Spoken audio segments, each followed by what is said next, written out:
샬롬, 성도 여러분, 지난밤에도 안녕히 주무셨습니까? 주님의 이름으로 문안드립니다. TKPC 새벽 묵상에 오신 것을 환영합니다.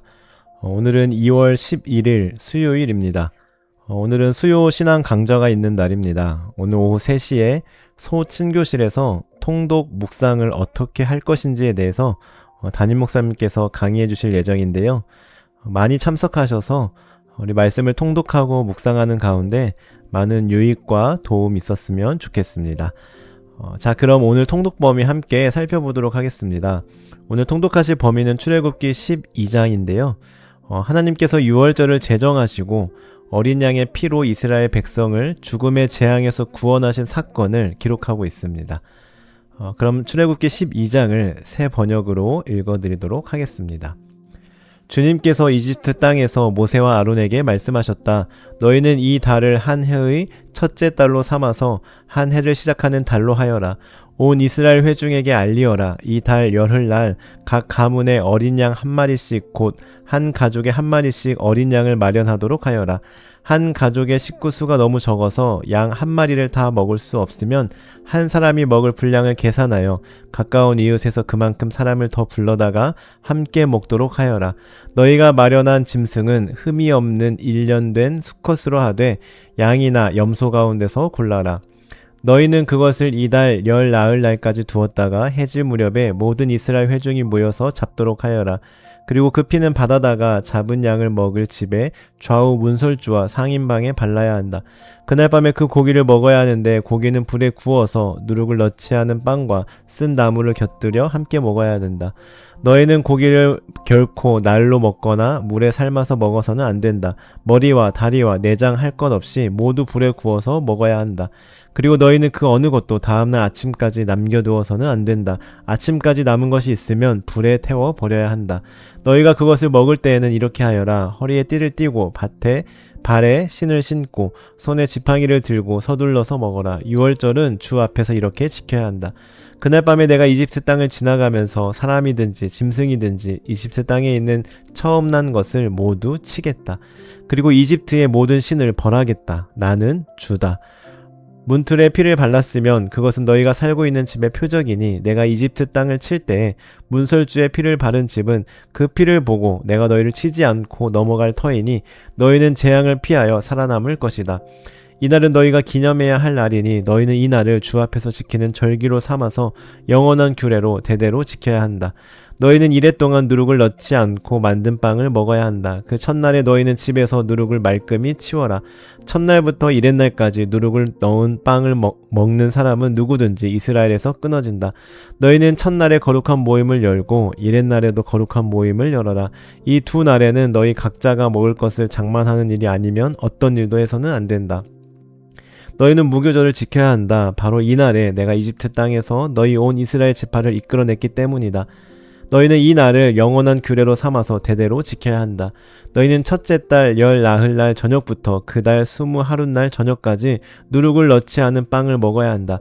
이래 동안에는 너희 집안에 누룩이 있어서는 안 된다. 누룩 든 빵을 먹은 사람은 누구든지 외국인이든지 본국인이든지 이스라엘 회중에서 끊어진다. 누룩을 넣은 것은 아무것도 먹지 않아야 된다. 너희가 어디에서 살든지 이 기간 동안에는 누룩을 넣지 않는 빵을 먹어야 한다. 모세가 이스라엘의 장로를 모두 불러서 이렇게 말하였다. 여러분은 여러분의 가족들과 함께 먹을 양이나 염소를 준비하여 유월절 제물로 잡으십시오. 우슬초 묶음을 구하여다가 그릇에 받아놓은 피에 적셔서 그 피를 상인방과 좌우 문설주에 뿌리십시오. 여러분은 아침까지 아무도 자기 집 문 밖으로 나가서는 안 됩니다. 주님께서 이집트 사람들을 치려고 지나가시다가 상인방과 좌우 문설주에 바른 피를 보시고 그 문 앞을 그냥 지나가실 것이며 파괴자가 여러분의 집을 치러 들어가지 못하게 하실 것입니다. 여러분은 이 일을 여러분과 여러분의 자손이 지킬 규례로 삼아 영원히 지키게 하십시오. 여러분은 주님께서 여러분에게 주시겠다고 약속하신 땅에 들어가거든 이 예식을 지키십시오. 여러분의 아들, 딸이 여러분에게 이 예식이 무엇을 뜻합니까? 하고 물을 것입니다. 그러면 여러분은 그들에게 이것은 주님께 드리는 유월절 제사다. 주님께서 이집트 사람을 치실 때 이집트에 있던 이스라엘 자손의 집만은 그냥 지나가셔서 우리의 집들을 구하여 주셨다 하고 이르십시오. 백성은 이 말을 듣고서 엎드려 주님께 경배를 드렸다. 이스라엘 자손은 돌아가서 주님께서 모세와 아론에게 명하신 대로 하였다. 한밤중에 주님께서 이집트 땅에 있는 처음 난 것들을 모두 치셨다. 임금 자리에 앉은 바로의 맏아들들을 비롯하여 감옥에 있는 포로의 맏아들과 짐승의 맏배까지 모두 치시니 바로와 그의 신하와 백성이 그날 한밤중에 모두 깨어 일어났다. 이집트에 큰 통곡 소리가 났는데 초상을 당하지 않은 집이 한 집도 없었다. 바로는 밤중에 모세와 아론을 불러들여서 말하였다. 너희와 너희 이스라엘 자손은 어서 일어나서 내 백성에게서 떠나가거라. 그리고 너희의 요구대로 너희는 가서 너희의 주를 섬겨라. 너희는 너희가 요구한 대로 너희의 양과 소도 몰고 가거라. 그리고 내가 복을 받게 빌어라. 이집트 사람은 우리 모두 다 죽게 되었다 하면서 이스라엘 백성에게 어서 이 땅에서 떠나라고 재촉하였다. 그래서 이스라엘 백성은 아직 빵 반죽이 부풀지도 않았는데 그 반죽을 그릇째 옷에 싸서 어깨에 둘러매고 나섰다. 이스라엘 자손은 모세의 말대로 이집트 사람에게 은부치와 금부치와 의복을 요구하였고 주님께서는 이스라엘 백성이 이집트 사람에게 환심을 사도록 하셨으므로 이집트 사람들은 이스라엘 자손의 요구대로 다 내어주었다. 이렇게 하여서 그들은 이집트 사람들에게서 물건을 빼앗아 가지고 떠나갔다. 마침내 이스라엘 자손이 라암셋을 떠나서 숫곳으로 갔는데 딸린 아이들 외에 장정만 해도 60만 가량이 되었다. 그 밖에도 다른 여러 민족들이 많이 그들을 따라 나섰고 양과 소 등 수많은 집 짐승 떼가 그들을 따랐다. 그들은 이집트에서 가지고 나온 부풀지 않은 빵 반죽으로 누룩을 넣지 않은 빵을 구워야 하였다. 그들은 이집트에서 급히 쫓겨나왔으므로 먹거리를 장만할 겨를이 없었다. 이스라엘 자손이 이집트에서 산 기간은 430년이었다. 마침내 430년이 끝나는 바로 그날 주님의 모든 군대가 이집트 땅에서 나왔다. 그날 밤에 주님께서 그들을 이집트 땅에서 이끌어내시려고 밤을 새우면서 지켜주셨으므로 그 밤은 주님의 밤이 되었고 이스라엘 자손이 대대로 밤새워 지켜야 하는 밤이 되었다. 주님께서 모세와 아론에게 말씀하셨다. 유월절 규례는 이러하다. 이방 사람은 아무도 유월절 제물을 먹지 못한다. 그러나 돈으로 사들인 종로서 할례를 받은 사람은 누구나 그것을 먹을 수 있다. 임시로 거주하는 타국인이나 고용된 타국인 품꾼은 그것을 먹을 수 없다. 어느 집이든지 고기는 한 집에서 먹어야 하며 그 고기를 조금이라도 집 바깥으로 가지고 나가서는 안 된다. 뼈는 하나라도 꺾어서는 안 된다. 이스라엘 모든 회중이 다 함께 이 유월절을 지켜야 한다. 너에게 몸부쳐 사는 외국인이 주님의 유월절을 지키려고 하면 너희는 그 모든 남자에게 할례를 받게 하여야 한다. 그런 다음에 그는 본국인과 같이 되어서 유월절에 참여할 수 있다. 할례를 받지 않은 사람은 아무도 제물을 먹어서는 안 된다. 본국인에게나 너희에게 몸부쳐 사는 타국인에게나 이 법은 동일하다. 이스라엘의 모든 자손은 주님께서 모세와 아론에게 명하신 대로 하였다.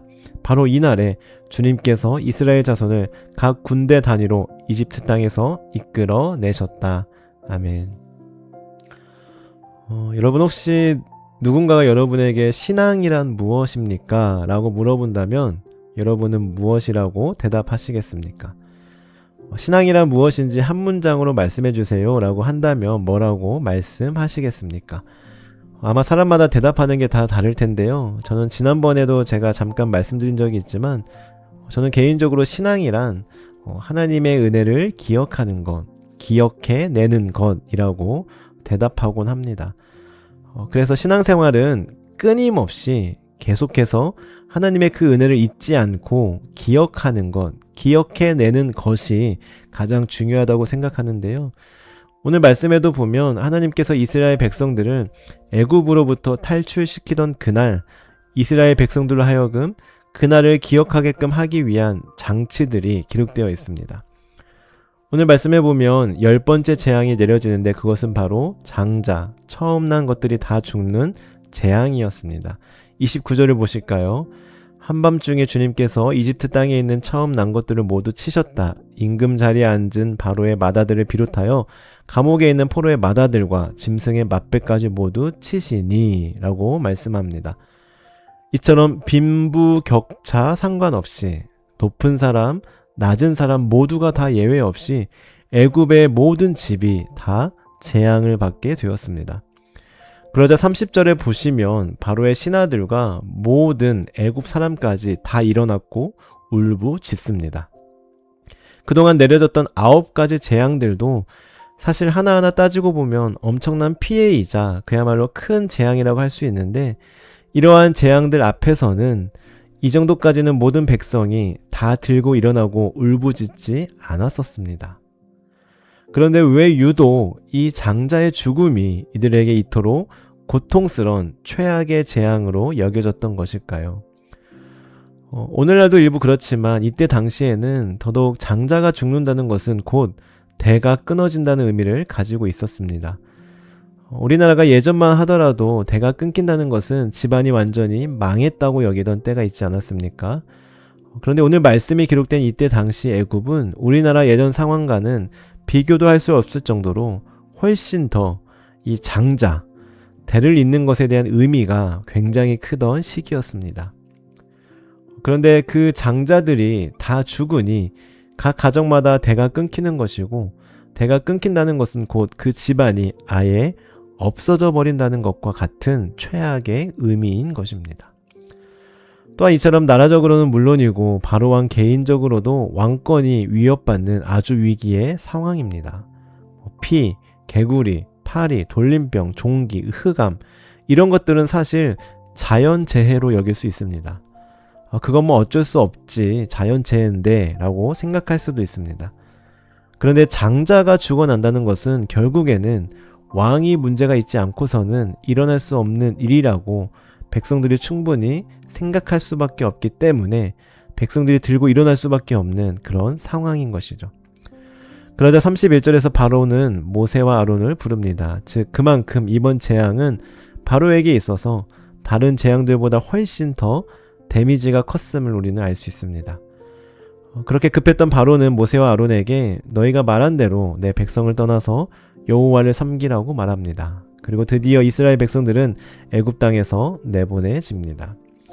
이스라엘 백성이 드디어 출애굽하는 역사적인 상황인 것이죠. 어쨌든 이렇게 긴급한 상황이므로 이스라엘 백성들은 급하게 정신없이 애굽으로부터 탈출하게 됩니다. 그러다 보니 그들은 아직 발교되지 못한 반죽을 담아 애굽으로부터 나오는데요. 여기서 발교되지 못한 반죽이란 누룩을 첨가하지 않은 반죽으로 우리가 자주 들어본 무교병을 가리킵니다. 그리고 이 무교병을 챙긴 이유는 방금 함께 읽으신 대로 그들이 급하게 탈출했기 때문입니다. 39절 말씀입니다. 그들은 이집트에서 가지고 나온 부풀지 않은 빵 반죽으로 누룩을 넣지 않은 빵을 구워야 했다. 그들은 이집트에서 급히 쫓겨났으므로 먹거리를 장만할 겨를이 없었다. 한마디로 그들의 출애굽이 급작스럽게 이루어졌기 때문이었는데요. 그러나 하나님의 진정한 뜻은 따로 있었습니다. 그것은 바로 신명기 16장 3절에서 말씀하고 있습니다. 누룩을 넣은 빵을 이 제물과 함께 먹으면 안 됩니다. 이래 동안은 누룩을 넣지 않은 빵, 곧 고난의 빵을 먹어야 합니다. 이는 당신들이 이집트 땅에서 나올 때 급히 나왔으므로 이집트 땅에서 나올 때의 일을 당신들이 평생토록 기억하게 하려 함입니다. 그렇습니다. 그저 급하게 나오느라고 누룩을 첨가하지 않은 이 무교병을 챙겨 나온 것이지만, 그러나 여기에 그치지 않고 앞으로 이 무교병을 통해 이 무교병을 볼 때마다, 먹을 때마다 이스라엘 백성들은 하나님께서 자신들을 애굽으로부터 인도해 내셨음을 기억하게 되는 것입니다. 한마디로 이 무교병이 이스라엘 백성들에게는 눈물 젖은 빵과도 같다고 할 수 있습니다.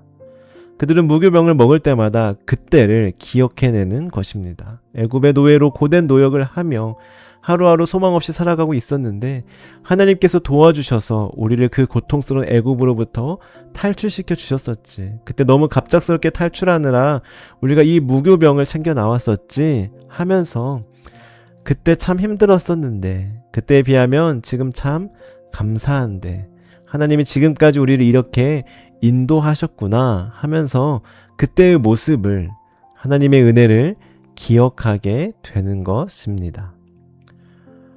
사랑하는 성도 여러분, 그렇다면 여러분에게 무교병은 무엇입니까?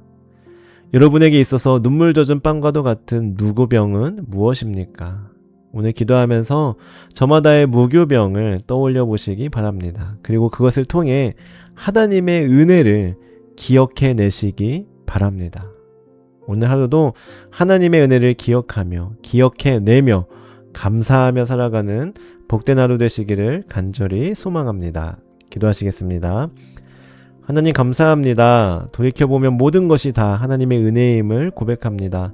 지금까지 우리 인생을, 우리 가족을, 우리 가정을, 우리 교회를 하나님께서 가장 선하고 가장 좋은 길로 인도해 주셨음을 고백합니다.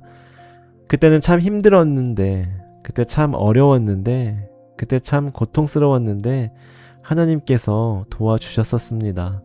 하나님 그 은혜에 진심으로 감사드립니다.